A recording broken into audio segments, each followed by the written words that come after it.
Bienvenidos a su programa Palabras de Vida. Qué placer estar nuevamente con ustedes en este momento para juntos estudiar la palabra del Señor. Le damos la bienvenida a cada uno. Es un privilegio poder juntos compartir la palabra del Señor. Como siempre, antes de comenzar, vamos a estudiar la palabra del Señor y vamos a permitir que el Santo Espíritu sea nuestra guía en este momento. Si usted puede acompañarme de rodillas, vamos a orar. Bendito Señor que estás en el cielo, gracias porque nuevamente estamos en este espacio donde vamos a compartir de la palabra del Señor. Queremos pedirte, Señor, primero que todo, que perdone nuestros pecados, que limpie nuestras vidas, que podamos estar preparados para escuchar tu palabra en este momento. Por favor, ayúdanos porque no podemos hacerlo sin la bendición de tu Santo Espíritu. Que Él sea nuestra guía, nuestro Maestro en esta mañana. Gracias, bendito Señor, te lo agradecemos en el nombre de Jesús. Amén. ¿Y qué del cielo? Es el tema del día de hoy. Siempre hay preguntas, ¿no?, de diferentes personas. ¿Y qué es del cielo? ¿Qué es el cielo? ¿O qué hay más allá del cielo? Y precisamente en este día, en este momento, vamos a tratar de explicar bíblicamente qué nos habla de la Biblia en cuanto al tema del cielo. Quiero colocar primero que todo un texto bastante interesante que lo encontramos en el libro de Mateo, capítulo 5 y el verso 8. Mateo capítulo 5, el verso 8.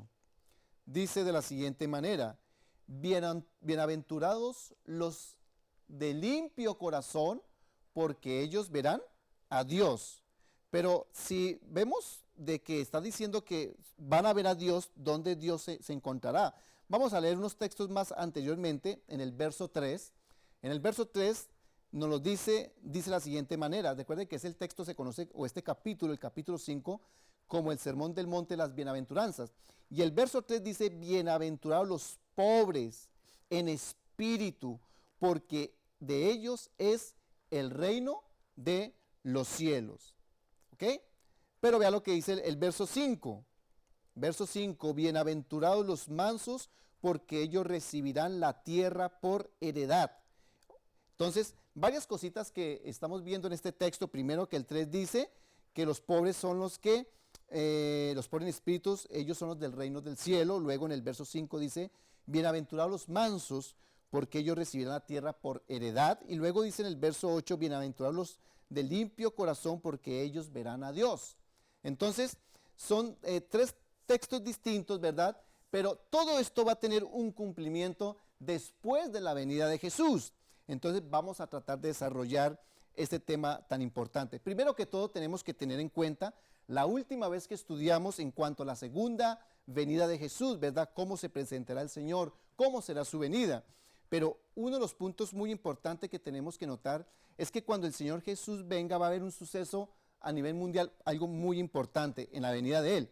Vamos a buscarlo en 1 Tesalonicenses, un texto muy, muy conocido, pero quiero colocar como la base de qué es lo que va a suceder. 1 Tesalonicenses, capítulo 4, y el verso 16 y el verso 17. Dice: porque el Señor mismo, porque el Señor mismo con voz de mando, con voz de arcángel y con trompeta de Dios, descenderá del cielo, y los muertos en Cristo resucitarán primero. Entonces, claramente aquí vemos que cuando el Señor venga, va a haber ¿qué? La resurrección, ¿ok? Luego en el verso 17, dice el apóstol Pablo, que es el que escribe este texto: luego nosotros, los que vivimos, los que hayamos quedado, seremos arrebatados juntamente con ellos en las nubes para recibir al Señor en el aire, y así estaremos siempre con el Señor. Entonces, primero que todo, cuando el Señor venga, claro, estoy pasando por alto varios sucesos en cuanto a la segunda venida de Jesús, pero en el momento cuando Cristo venga, en el cielo, con voz de trompeta y con voz de mando, de trompeta, de arcángel, Dios va a anunciar para que los muertos en Cristo se levanten. ¿Quiénes son los muertos en Cristo? Son aquellos que hicieron la voluntad del Señor, son aquellos que alcanzaron salvación, son aquellos que que realmente se prepararon para ese día. Entonces, en el momento de ellos levantarse, siendo resucitados, luego el apóstol en el verso 17 dice que él vio, bueno, y él se contaba entre los vivos, luego nosotros los que vivimos y hayamos quedado hasta ese momento, ¿qué es lo que va a suceder? Vamos a ser arrebatados juntamente con ellos. ¿Con quiénes? Con los muertos, que obviamente ya no estarán muertos, sino que estarán vivos. Va a ser esa resurrección, y los que estén vivos, que cuando el Señor Jesús venga, nos va a llevar todos y vamos a recibir al Señor en las alturas de los cielos. Y allí estaremos juntos, ¿verdad? Unidos. Ya nunca más nos va a separar ni el dolor, ni el sufrimiento, ni mucho menos la muerte. Estaremos unidos por la eternidad. Entonces, eso es muy importante que lo tengamos en mente. Ahora, antes del Señor Jesús irse al reino de los cielos, vamos a buscar en Juan, capítulo 14, otro texto que es muy conocido, pero que nos va a indicar varias cositas. ¿Qué es lo que va a hacer el Señor? ¿A dónde? Claro, Él está anunciando que Él se iba a ir. Él se iba a ir, iba a marchar.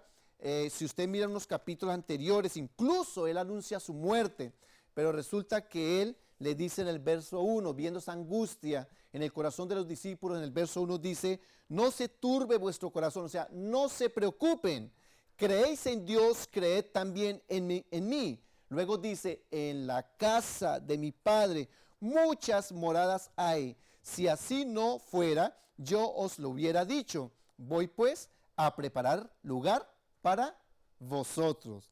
Y si me fuere y os prepararé lugar, vendré otra vez y os tomaré a mí mismo, para que donde yo estoy, vosotros también estéis. Entonces, esto es muy interesante porque el Señor ve la angustia de ellos y a través de lo que les dice, quiere levantar el ánimo. Les dice que en la casa de su Padre muchas moradas hay, y Él quiere que ese lugar sea ocupado por ellos, ¿verdad?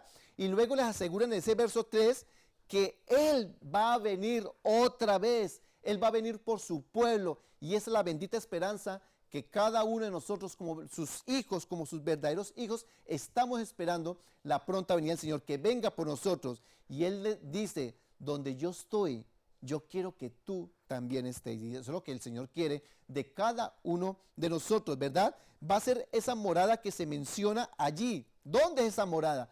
En el cielo.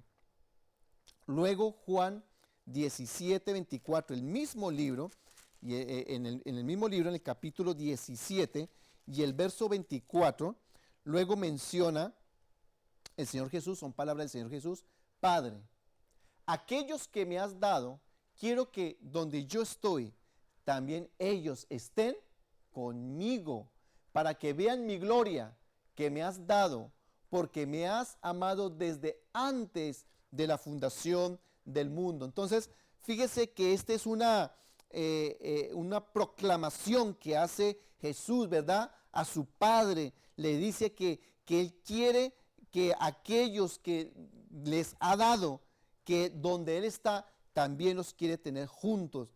Qué bonito, ¿verdad? Cómo Dios se ha encargado de que nosotros podamos alcanzar esa salvación. La salvación está servida para cada uno de nosotros, para cada uno de ustedes. Dios te quiere salvar a ti, Dios te quiere salvar a tu familia. Dios quiere que todos estemos juntos por la eternidad. Y le está diciendo a su Padre que los que le has dado, Él quiere morar junto con ellos en el reino de los cielos. Ahora, aquí surge una pregunta bastante interesante. Por cierto, me la han hecho, ¿verdad? ¿Cuál es el cielo? Algunos me han preguntado incluso, bueno, ¿y cuántos cielos hay? O sea, bíblicamente se podrá comprobar cuántos cielos hay. Claro que sí. Vamos a anotar la primera referencia en cuanto a lo que es el primer cielo. En el libro de Génesis, el capítulo 1, del verso 6, 7 al 8, vamos a ver la primera referencia en cuanto a ese primer cielo, ¿ok? Capítulo 1 de Génesis y el verso 6 dice, luego dijo Dios, haya expansión en medio de las aguas, y separaré las aguas de las aguas. Luego el verso 7 dice, e hizo Dios la expansión y separó las aguas que estaban debajo de la expansión de las aguas que estaban sobre la expansión, y fue así. Y llamó Dios a la expansión cielos, y fue la tarde y la mañana del segundo día.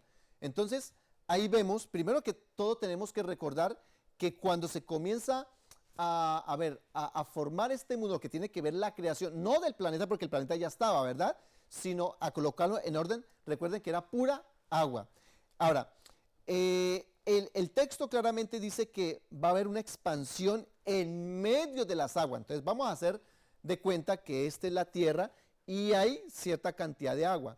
El verso 6 claramente dice que hay una expansión en medio de las aguas. O sea, hubo un vacío en medio, ¿verdad? Había agua arriba, agua abajo, porque ustedes después van a ver que el agua que está abajo lo que hace es rejuntarla hacia un lado y se forman los mares.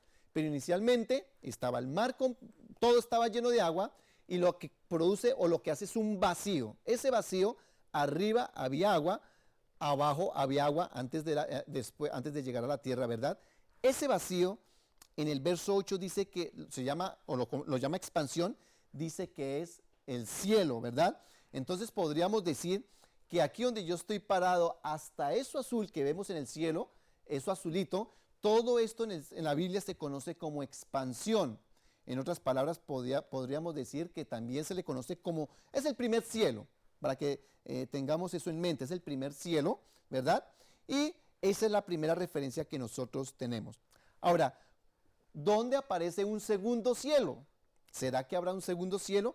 Claro que sí. Vamos al libro de Salmo capítulo 19. Ahora, dicho sea de paso, ese primer cielo que acabé de mencionar no es donde el Señor Jesús nos quiere llevar, ¿ok? Vamos a ese segundo cielo que se menciona en la Biblia.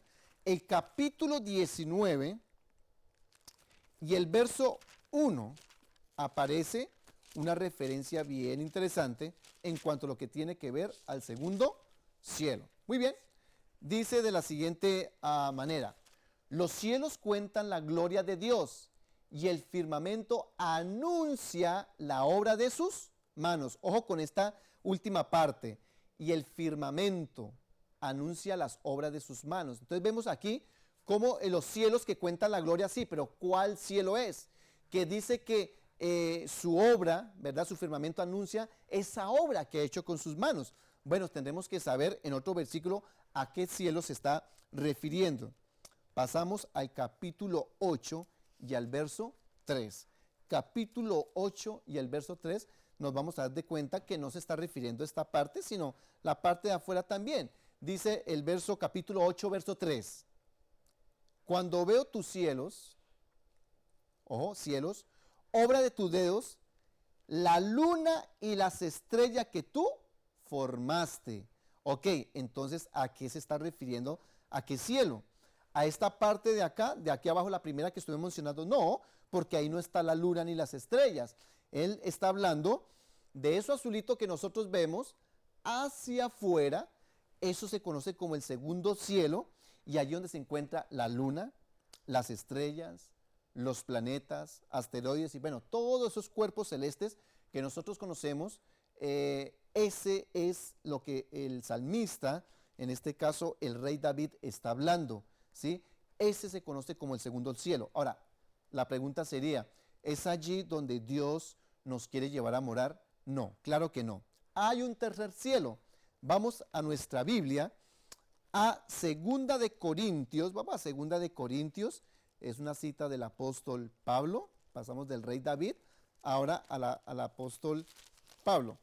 Segunda de Corintios, el capítulo 12 y el verso, vamos a leer para que tengamos un poquito de contexto. Vamos a leer del 2 al 4.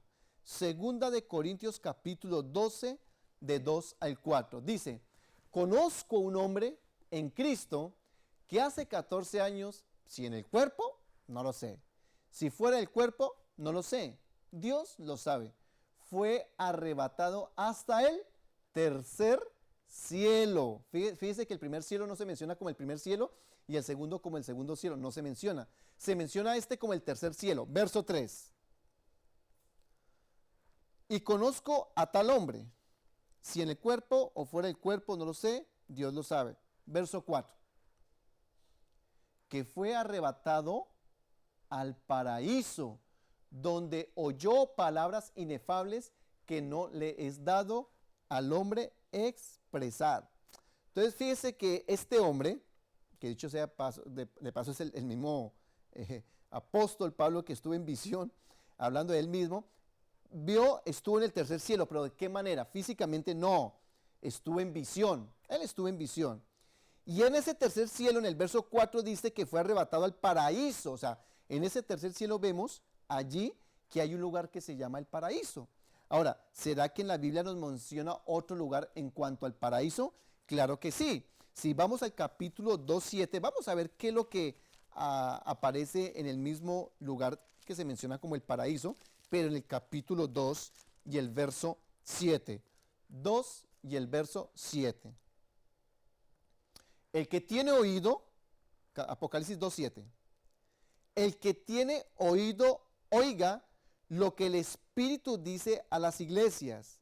El que venciere le daré a comer el árbol de la vida, el cual está en medio del paraíso. O sea que allá en el paraíso está también el árbol de la vida. Qué interesante. ¿Sabe que también en otra parte de Apocalipsis nos da otra referencia un poquito más en cuanto a este lugar? En el capítulo 22, vamos al capítulo 22 y vamos al verso, vamos a leer el verso 1 y el verso 2. Apocalipsis 22, 1, 2. Dice, después me mostró un río limpio de agua de vida, resplandeciente como cristal, que salía del trono de Dios y del Cordero. Este lugar es el tercer cielo, es allí donde mora Dios. Luego el verso 2 dice, en medio de la calle de la ciudad, hay una ciudad, ¿verdad? Esa ciudad la conocemos como la Nueva Jerusalén, y a uno y al otro lado del río estaba el árbol de la vida, el mismo árbol que se menciona en el capítulo 2 de Apocalipsis, ¿verdad? Que produce 12 frutos, dando cada mes su fruto, y las hojas del árbol eran para la sanidad de las naciones. Entonces aquí notamos de que hay un árbol, ¿verdad? Y es algo bien interesante porque se menciona un árbol donde dice que es para la sanidad de las naciones. Eso quiere decir que nos vamos a alimentar. Hay una explicación bien interesante del espíritu de profecía, cómo es que nosotros allá en el cielo o en este lugar vamos a comer este árbol. ¿Por qué? Porque nosotros vamos a recuperar incluso la estatura que nosotros deberíamos de tener, que el pecado lamentablemente atrofió, ¿verdad? Que dañó nuestra estatura real, ¿verdad? ¿Qué es lo que vamos a hacer?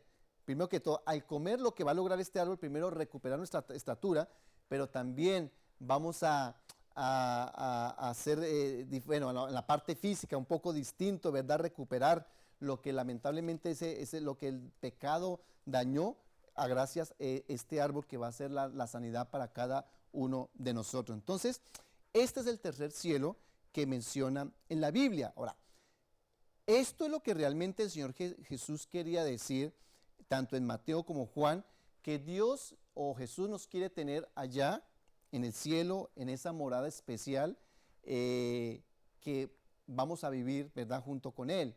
Y no es el primer cielo, no es el segundo cielo, es el tercer cielo donde está la morada de Dios y es allí. ¿Se acuerdan de ese texto que dice, en la casa de mi Padre muchas moradas hay? ¿Sabe que el espíritu de profecía, la hermana White dice que esas moradas están ya preparadas? No crean que el Señor Jesús fue a preparar, a construir casas, no, esas moradas ya están listas.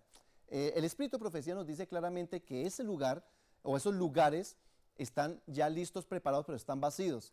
Esos lugares fueron ocupados con los ángeles que fueron expulsados del cielo. ¿Recuerdan la historia del origen del pecado cuando Satanás fue expulsado del cielo con otros ángeles? Esos lugares fueron allí preservados y están preparados para sus hijos. Entonces tenemos que ir a ocuparlos, ¿verdad? Que cada uno de nosotros podamos ir allí a ocupar ese lugar. Luego, ¿cuánto tiempo? La pregunta sería, ¿cuánto tiempo después de que Cristo viene resucita a los muertos, los que estén vivos van a ser juntamente llevados. Según el libro de Apocalipsis, vamos a recibir una gran cena. Por cierto, esa cena, que va a ser la cena de bienvenida, aparece en el capítulo 19. Quiero leer el capítulo 19 y el verso 9.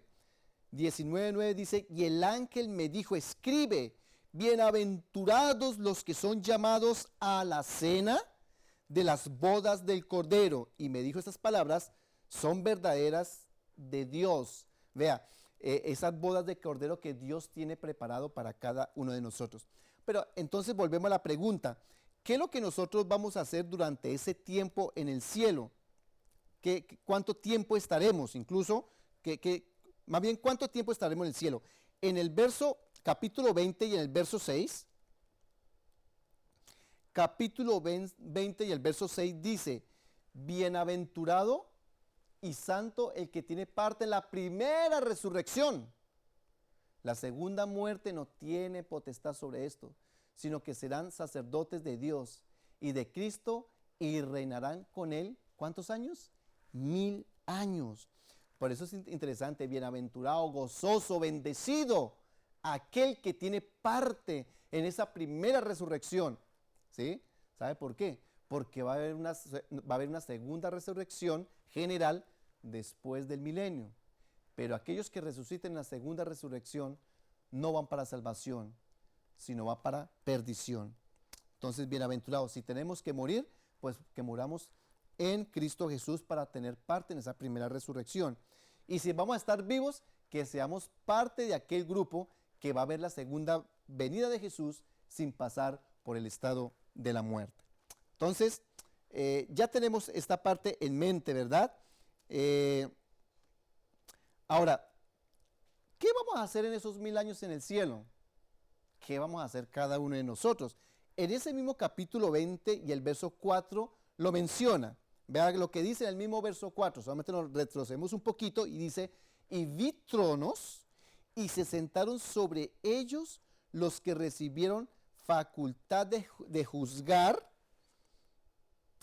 y vi las almas de los decapitados por la causa del testimonio de Jesús y por la palabra de Dios, los que no habían adorado a la bestia ni a su imagen y que no recibieron la marca en sus frentes ni en sus manos, y vivieron y reinaron con Cristo 1000 años. Solamente quiero tomar la primera parte que dice, y vi tronos y se sentaron sobre ellos los que recibieron facultad de ¿qué? De juzgar. Pero la pregunta es, ¿y cómo sabemos de que somos nosotros los que vamos a juzgar?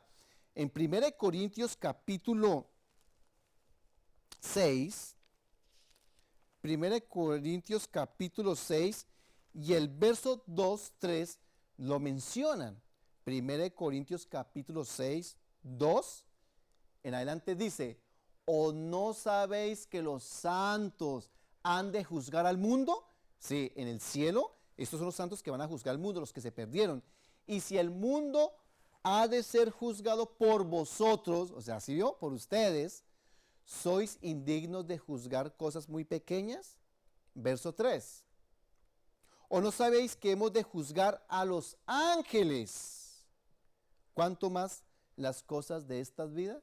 Imagínense, aparte que nosotros vamos a juzgar a los ángeles que fueron expulsados del cielo, nosotros también vamos a juzgar a aquellos que se perdieron.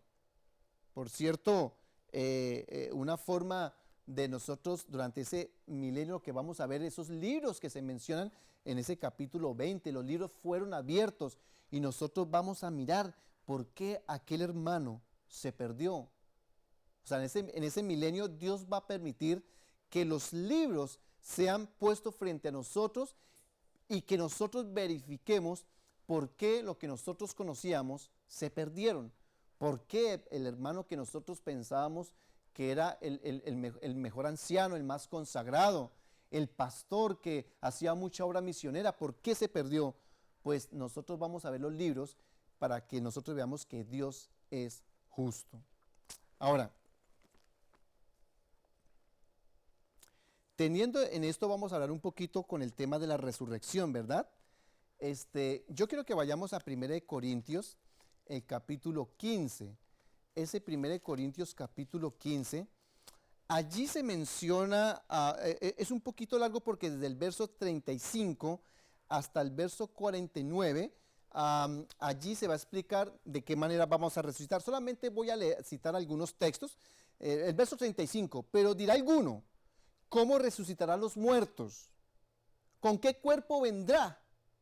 Necio, lo que tú siembras no se vivifica, sino muere antes. Y lo que siembra no es el cuerpo que ha de salir, sino el grano desnudo, ya sea del trigo y del otro grano. Pero Dios le da el cuerpo como Él quiso y cada semilla su propio cuerpo. Bueno, ahí en adelante comienza a explicar cómo será la resurrección de los muertos. Vamos a pasar algunos textos del verso 42. Luego el verso 42. Así también es la resurrección de los muertos. Yo lo voy a dejar de tarea que ustedes lean este capítulo 15 entero. Así también es la resurrección de los muertos. Se siembra en corrupción, resucitarán en corrupción. ¿Qué quiere decir eso? Que las personas que mueren en corrupción, hasta que ese cuerpo que se pudre, se van a levantar con un cuerpo, ¿verdad?, que ya no se va a podrir. Verso 43, se siembra en deshonra y resucita en gloria, se siembra en debilidad, resucitará en poder. Luego dice el verso 44, se siembra cuerpo animal, resucitará cuerpo espiritual. Bueno, esa palabrita, yo un día me puse a pensar, bueno, ¿cómo es eso de que se siembra cuerpo animal? Estuve buscando la palabra en griego y es la palabra físicos, o sea que podríamos decir, una traducción más correcta sería, se siembra un cuerpo físico, ¿verdad? Resucitará un cuerpo espiritual. Alguien va a pensar, o sea que el cuerpo físico, la carne y el hueso queda allí y se van a levantar seres espirituales. No, lo que está queriendo decir es que es un cuerpo que ya no va a ser tocado, ¿verdad? Por las inclemencias del pecado. ¿Cómo sabemos eso? Mire, hay mucho que leer allí, yo se los dejo de tarea, pero pasemos al verso 51. Aquí va a quedar bien claro si es un cuerpo espiritual, o sea, como una especie como de alma, o es un cuerpo físico.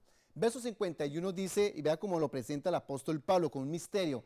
He aquí os digo un misterio.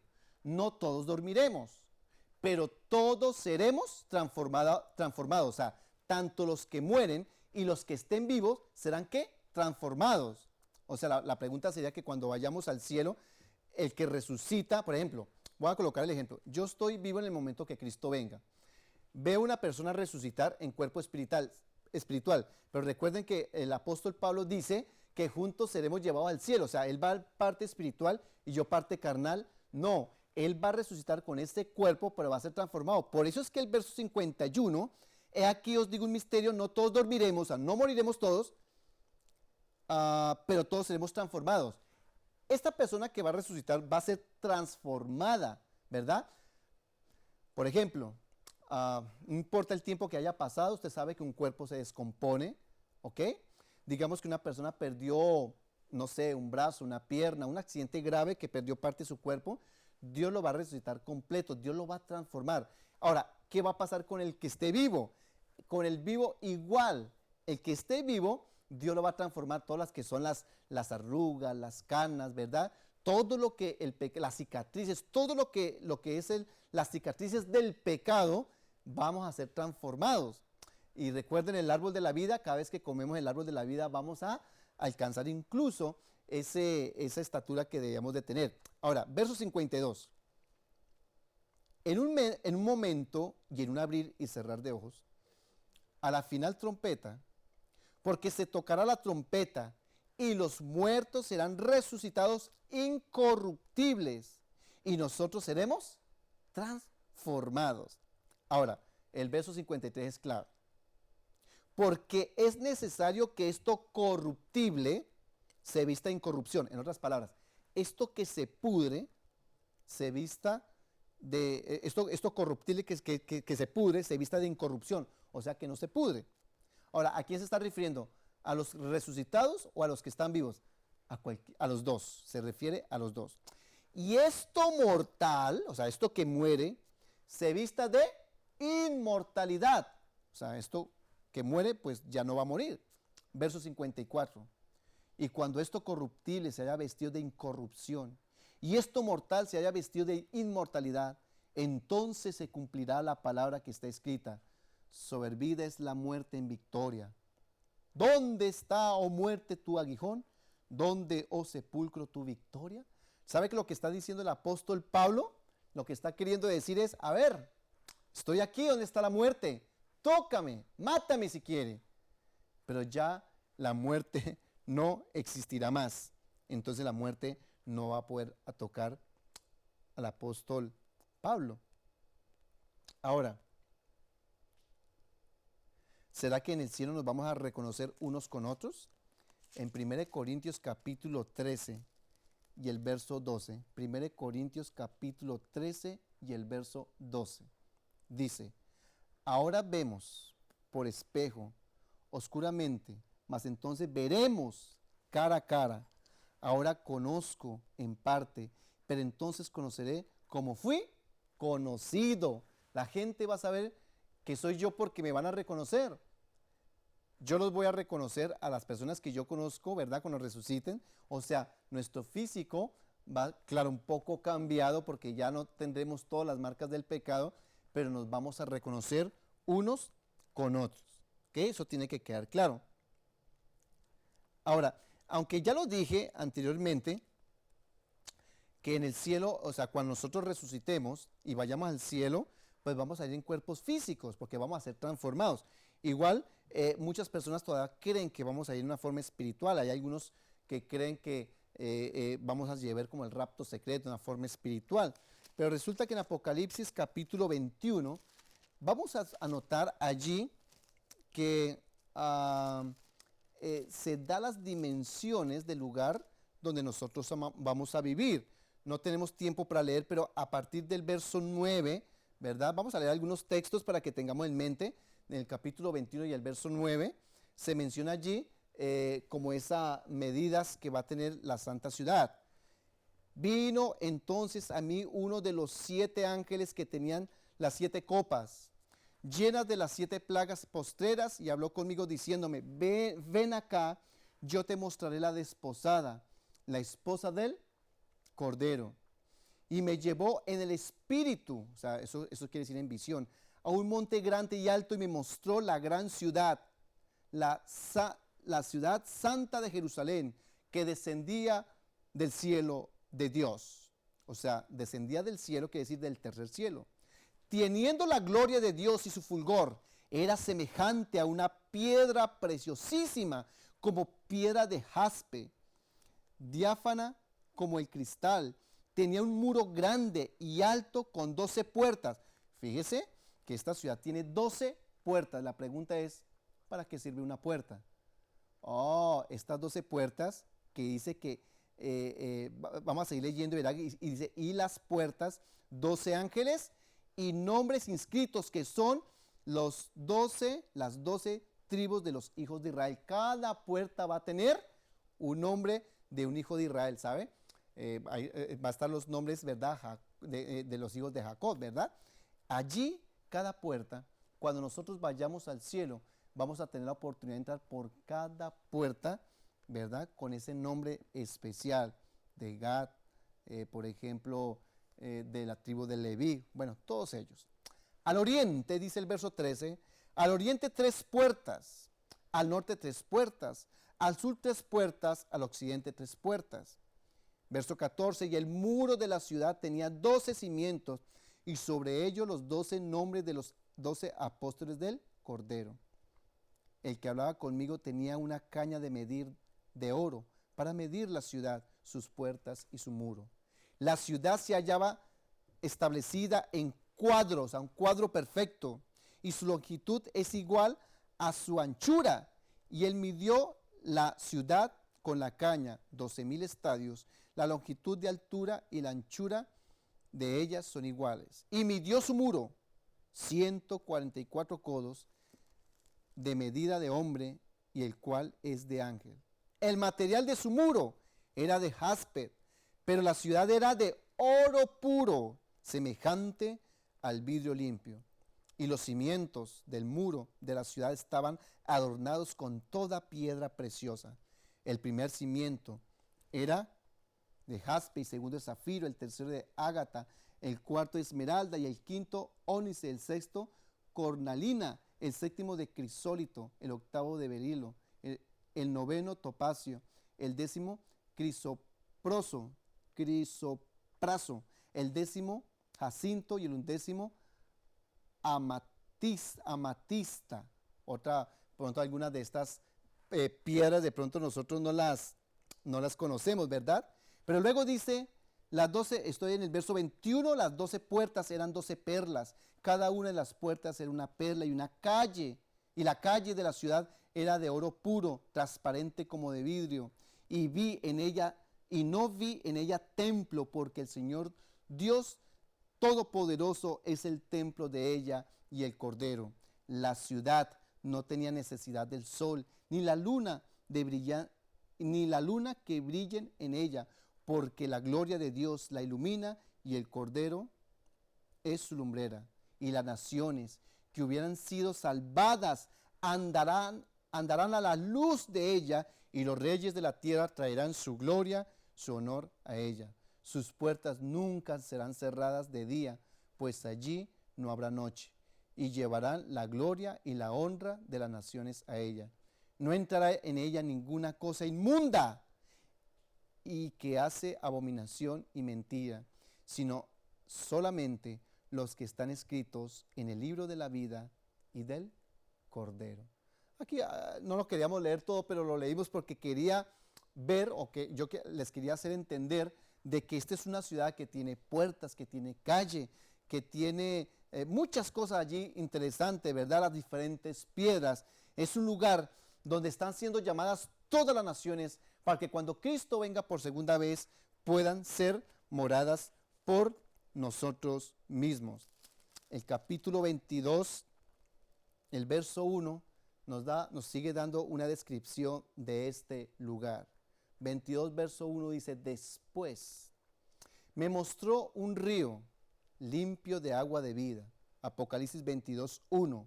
Resplandeciente como cristal y que salía del trono de Dios y del Cordero. En medio de ella, verso 2, en medio de la calle de la ciudad y uno y a otro lado del río estaba el árbol de la vida que produce 12 frutos, dando cada mes su fruto, y las hojas del árbol eran para la sanidad de las naciones. Entonces, si nosotros espiritualmente vamos a estar en el cielo, ¿para qué vamos a comer esos frutos, verdad?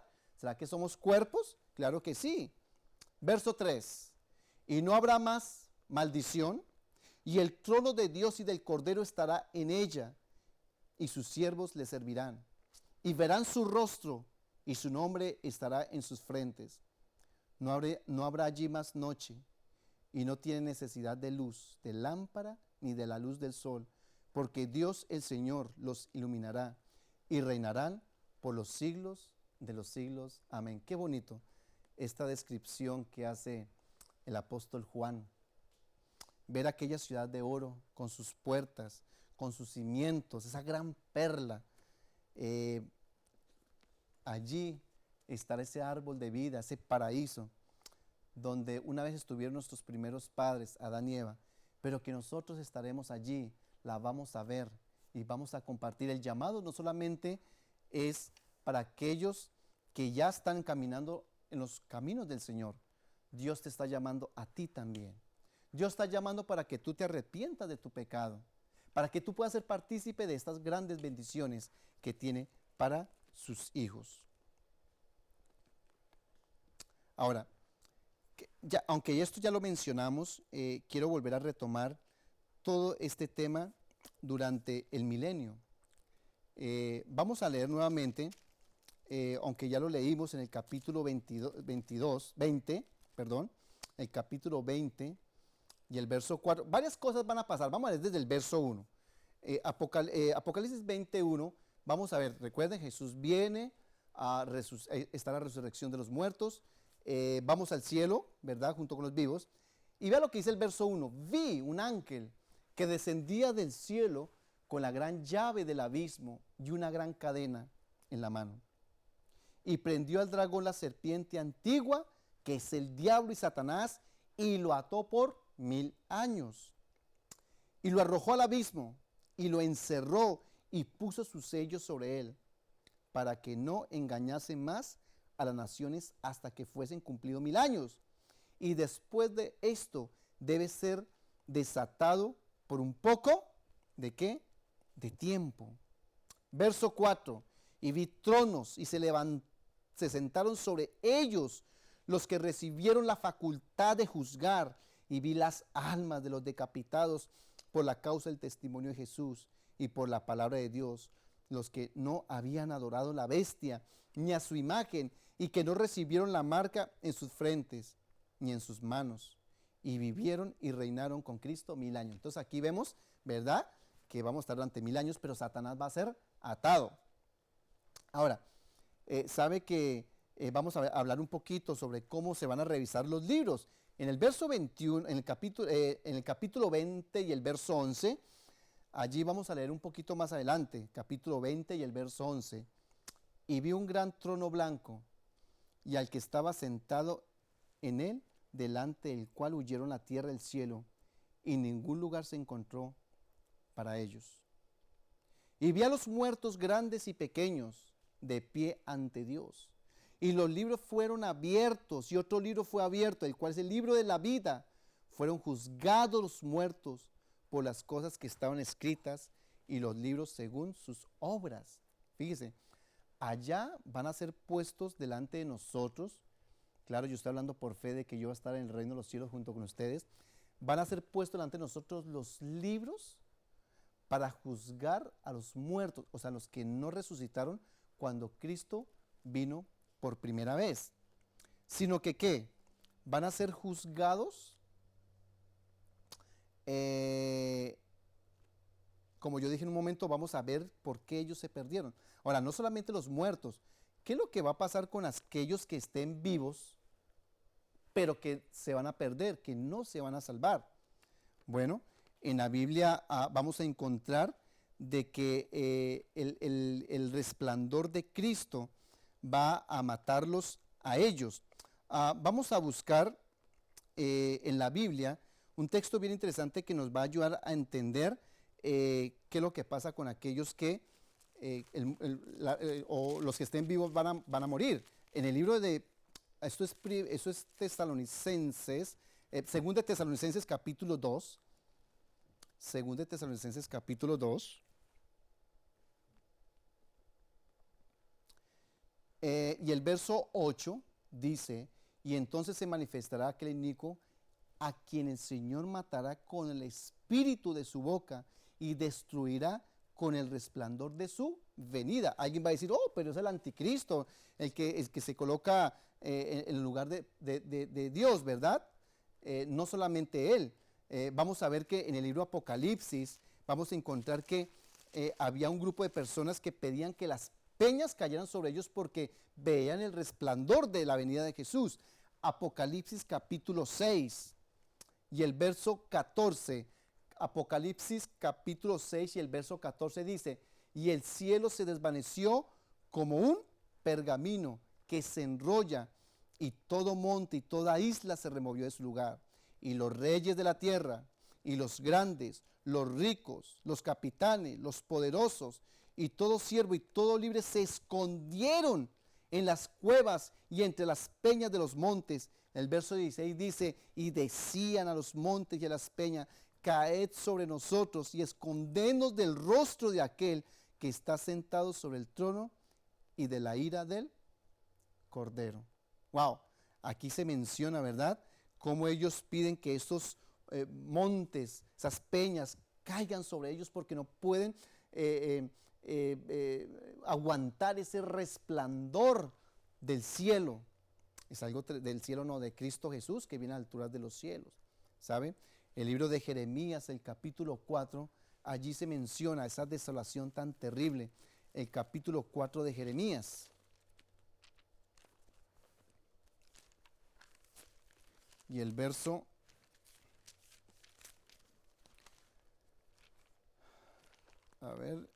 Jeremías capítulo 4, y vamos a leer desde el verso 23.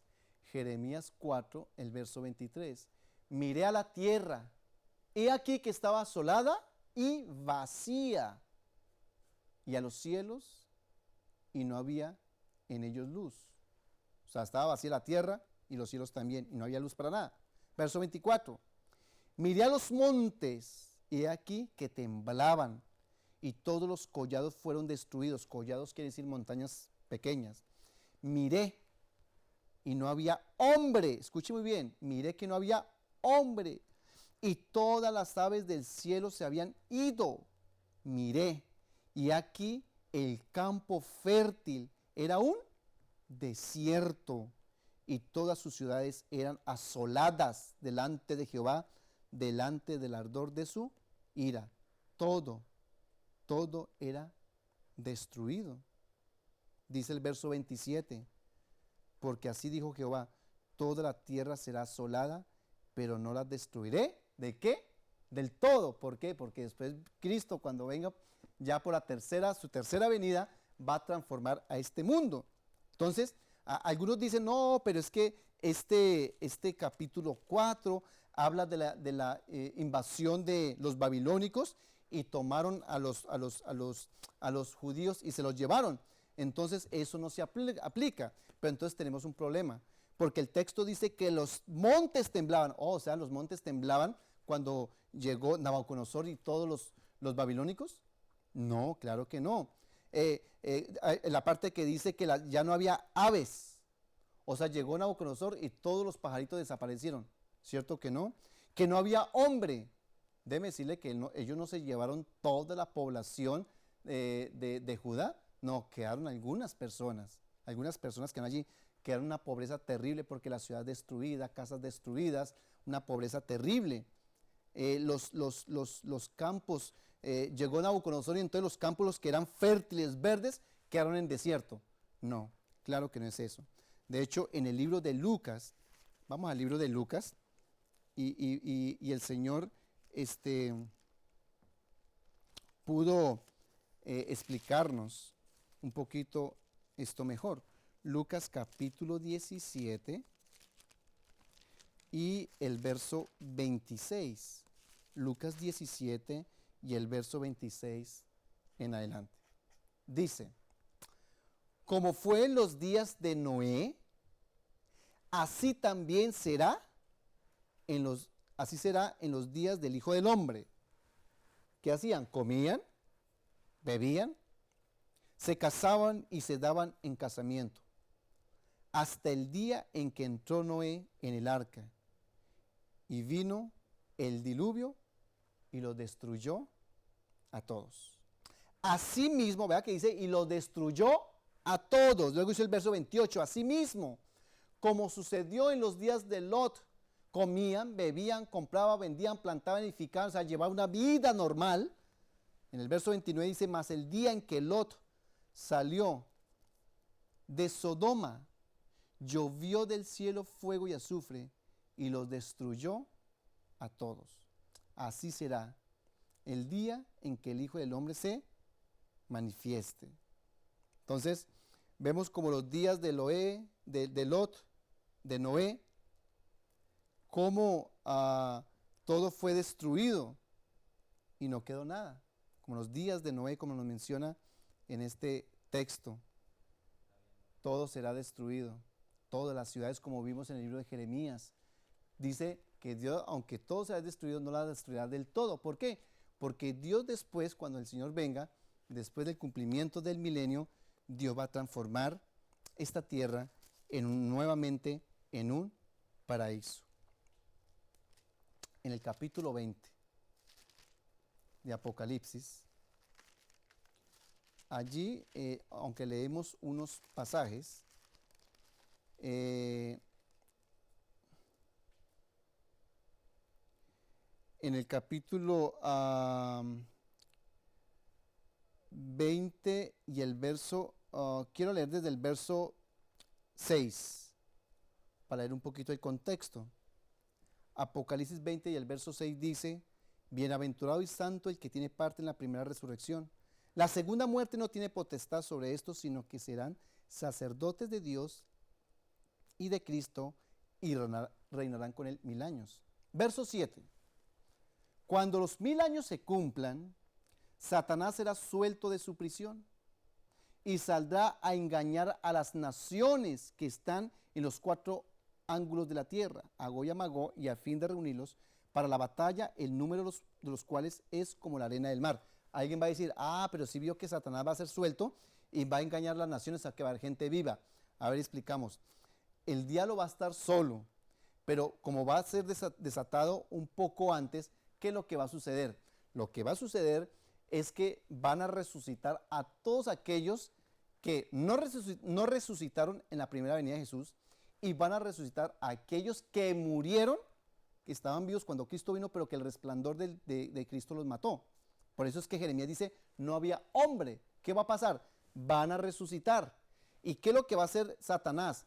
Va a tratar de destruir a la ciudad. La ciudad ya está, obviamente los redimidos, está el Señor Jesús, todos van a tratar de asaltar a esta ciudad, tomarla en posesión. ¿Cómo sabemos? El verso 9 lo menciona. Verso 9. Recuerden que termina el verso 8 diciendo que eran la gran cantidad que estaba allí, era como la arena del mar. Verso 8. Verso 9. Y subieron sobre la anchura de la tierra y rodearon el campamento de los santos y la ciudad amada. Y de Dios descendió fuego del cielo y los consumió. Aquí vemos la destrucción de estas personas que lamentablemente serán perdidos. El fuego los va a ¿qué?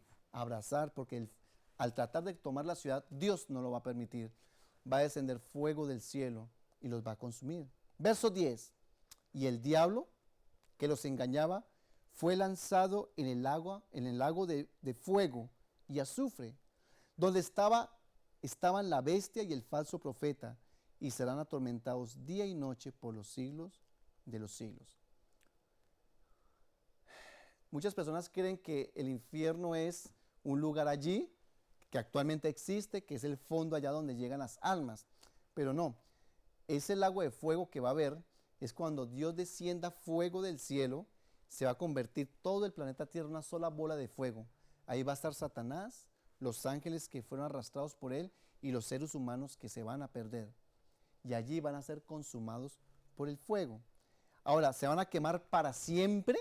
Porque ahí dice en el verso 10 terminando, y serán atormentados día y noche por los siglos de los siglos. Bueno, de pronto un estudio posterior vamos a explicar esa expresión de los siglos por los siglos. Si no es más sufrimiento, dolor, como dice Apocalipsis 21, no habrá más llanto, muerte, dolor ni sufrimiento. ¿Cómo es que aquí van a estar atormentándose día y noche? No tiene sentido. Entonces encontramos como una contradicción. No es una contradicción.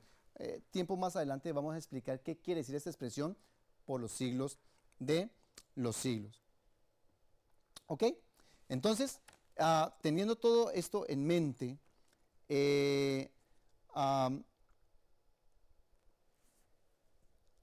la Nueva Jerusalén que desciende en el capítulo 21 se menciona allí. Vamos a ver cuando se menciona cuando va a descender la santa ciudad. El apóstol Juan lo menciona en el verso 1. Vi un cielo y una nueva tierra.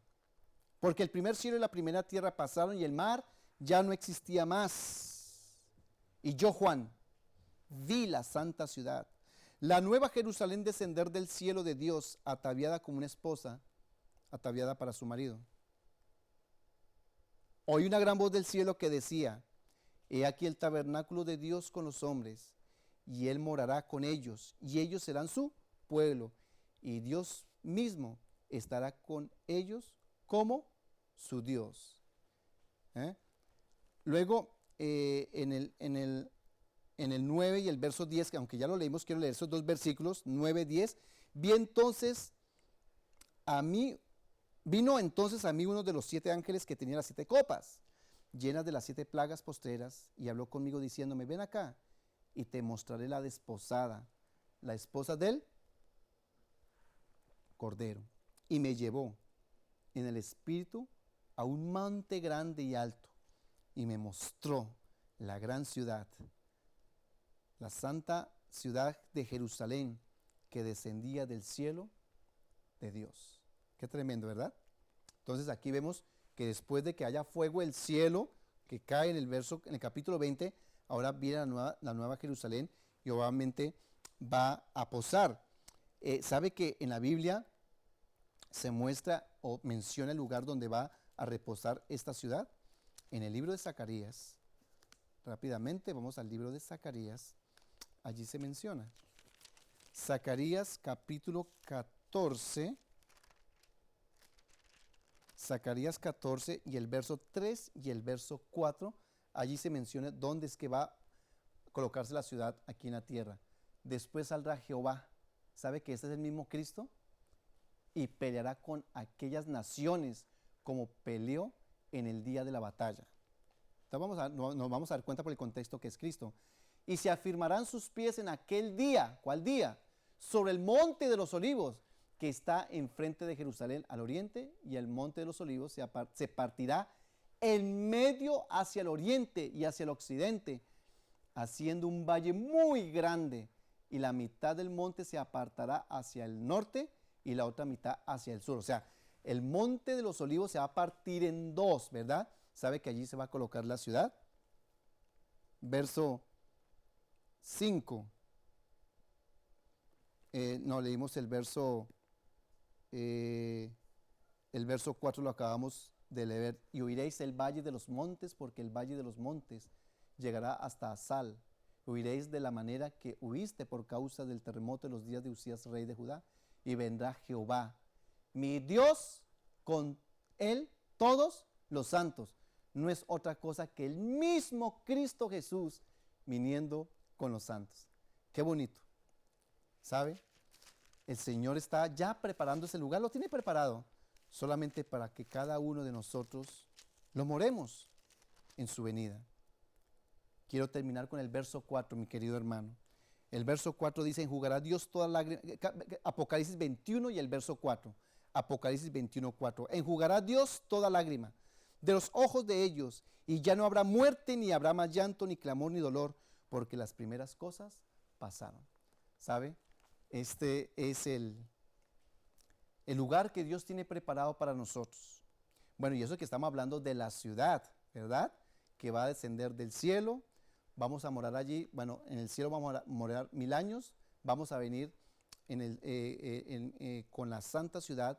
Vamos a posar, ¿verdad? En la tierra. Pero sabe que la tierra va a ser purificada.